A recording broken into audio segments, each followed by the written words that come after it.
All right, kings and queens, continuing on in our love series with jealousy is the destroyer of love. Now we're going to speak about how you will be surrounded by people that are very jealous of you, and they actually are drawn to you because now they're looking at what they can take from you, kings and queens. So the scripture we'll be reading in regards to this is James 3:16, and it says, "For where envy and strife is, there is confusion and every evil work." All right, kings and queens. So jealousy, I just want you to understand straight off top, gets destroyed in love because jealousy cannot hide. All right, it's going to eventually come out.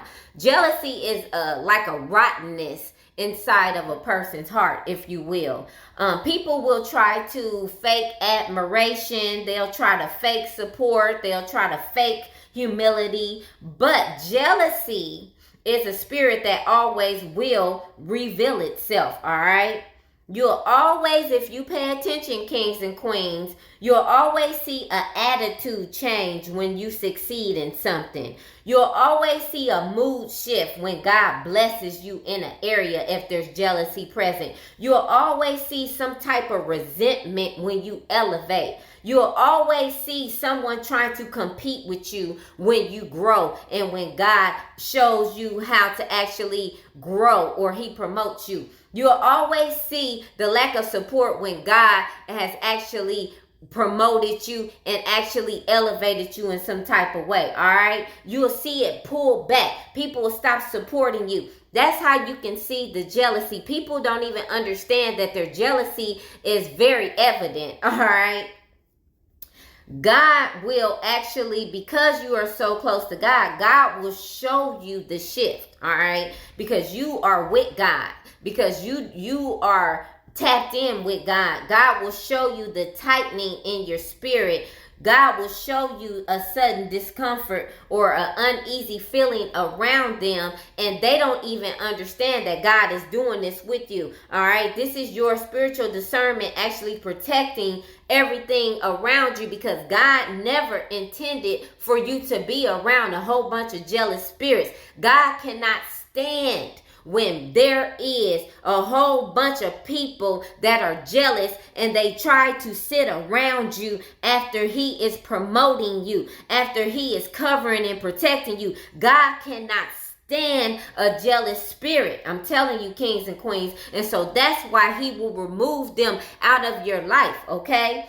Because they don't have no love for you, and God is the God of love. He don't want all of that around you. He loves you more than to have you sitting around a whole bunch of jealous people. Remember, kings and queens, God sees things and he hears things, and he actually examines people's hearts around you. He sees all this, but while they're around you and they're sitting around you, they're not understanding that God is examining everything about them that is not right. All right, and that's how he makes the decision to actually remove them out of your life. All right, jealous spirits are always keeping eyes on you, kings and queens, and they're always drawn to you because they want to know what they can take from you.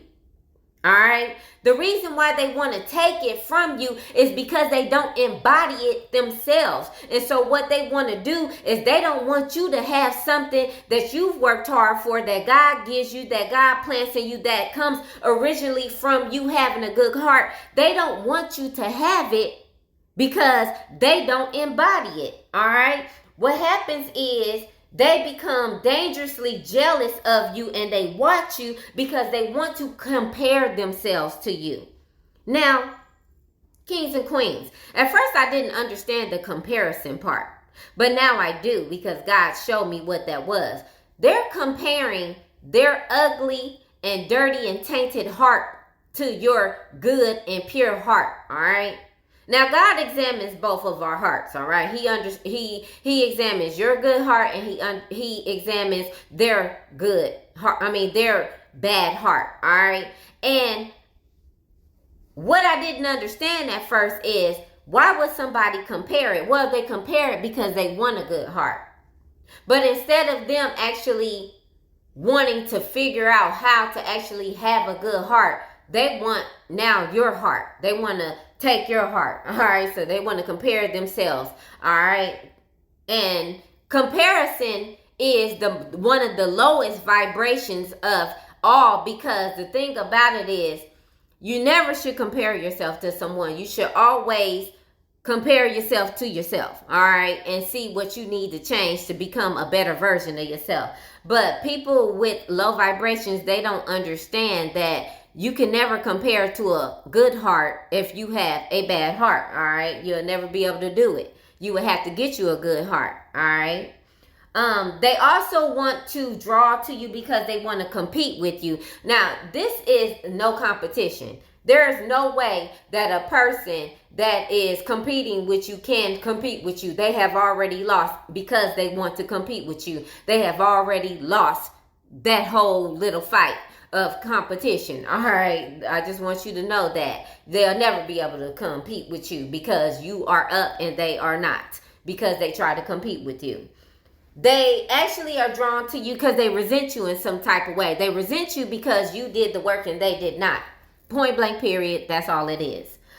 They also want to drain you. They want to drain you of all your hard work, everything that you invested in yourself, everything that you have poured, anything that God has promoted you in. They want to drain you of that. This is where you hear the term energy vampire. They cannot stand to see all of your investments in yourself pay off. So now they want to actually suck you dry and make you miserable like them, because energy vampires are just miserable people. Okay, kings and queens. They also want to manipulate the situation. Now, when they're doing this, kings and queens, because they're so jealous, what they do is they want to try to offer some type of suggestion, or they want to try to actually put in a distraction. And they do this because they want to try to sabotage you in some type of way. So they bring the type of manipulation by trying to make it seem like they are supporting you in some type of way, or they want to actually suggest things that you should do and all that kind of stuff. When you are clearly on the path of doing exactly what you need to be doing, they want to try to come in